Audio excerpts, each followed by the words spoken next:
Hi, good afternoon.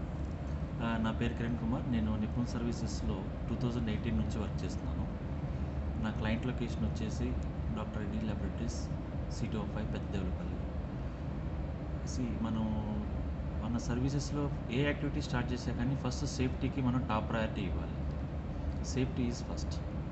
ఎందుకంటే మనం work చేసేటప్పుడు మనకి ఏదన్నా అన్సేఫ్ యాక్ట్ పరంగా మనకి ఏదైనా ప్రమాదం జరిగినా కానీ దానికి ఎవరైనా కానీ పరిహారం చెల్లించగలరు కానీ బట్ ఆ మనిషి ఏదైనా మనకి అవయవపరంగా ఏదైనా లాస్ అయితే దాన్ని మనం మళ్ళీ తిరిగి తెచ్చుకోలేము. కాబట్టి safety is top priority. Second thing, మనం వర్క్ చేసే క్లయింట్ లొకేషన్లో మనం క్లయింట్ యొక్క ఎక్స్పెక్టేషన్ అనేది మనం తెలుసుకోవాలి. ఫస్ట్ థింగ్, ఆ ఎక్స్పెక్టేషన్ ప్రకారం మనం వర్క్ చేస్తూ వెళ్ళాలి. క్లయింట్ ఎక్స్పెక్టేషన్స్ను రీచ్ అవుతానే అలానే మన అగ్రిమెంట్ ప్రకారం మనకంటూ కొన్ని లిమిటేషన్స్ ఉంటాయి, వాటిని కూడా మనం ఫుల్ఫిల్ చేస్తూ ఉండాలి. It is not like that మనకి క్లయింట్ ఇది చెప్పారు ఇదే ఫాలో అయిపోవాలి, మన రెగ్యులర్ యాక్టివిటీస్ డివైడ్ చేసినా పర్లేదు. అది చాలా తప్పు. మన రెగ్యులర్ యాక్టివిటీస్ ఫుల్ఫిల్ చేసుకుంటేనే క్లయింట్ ఎక్స్పెక్టేషన్స్ కూడా మనం మీట్ అవ్వాలి.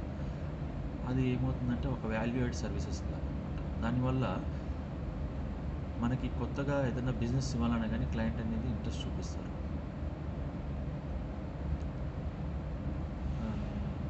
నెక్స్ట్ థింగ్, మనం ట్రైనింగ్స్, మన స్టాఫ్కి ట్రైనింగ్స్ ఇచ్చేటప్పుడు వాళ్ళకి సులభంగా ఏ విధంగా చెప్తే అర్థమవుతుంది.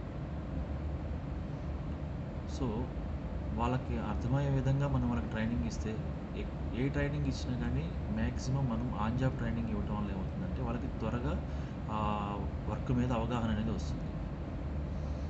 సో దట్ వాళ్ళకి ఒక అభిప్రాయం అనేది ఏర్పడుతుంది. మనం చేసే పనిలో మనకి ఏదైనా తప్పులు జరిగినా కానీ మన సూపర్వైజర్స్ మనల్ని కరెక్ట్ చేయడం కోసం ఉన్నారు, అభిప్రాయం అనేది వాళ్ళకి ఏర్పడుతుంది. సో దట్ వాళ్ళు కూడా కొత్తగా నేర్చుకోవడానికి ట్రై చేస్తారు. మనం చెప్పిన దాన్ని విని దాన్ని రెగ్యులర్ యాక్టివిటీస్లో అమలు పరిచి 100% క్వాలిటీ అవుట్పుట్ ఇవ్వడానికి వాళ్ళు వాళ్ళ వంతు ప్రయత్నం చేస్తారు.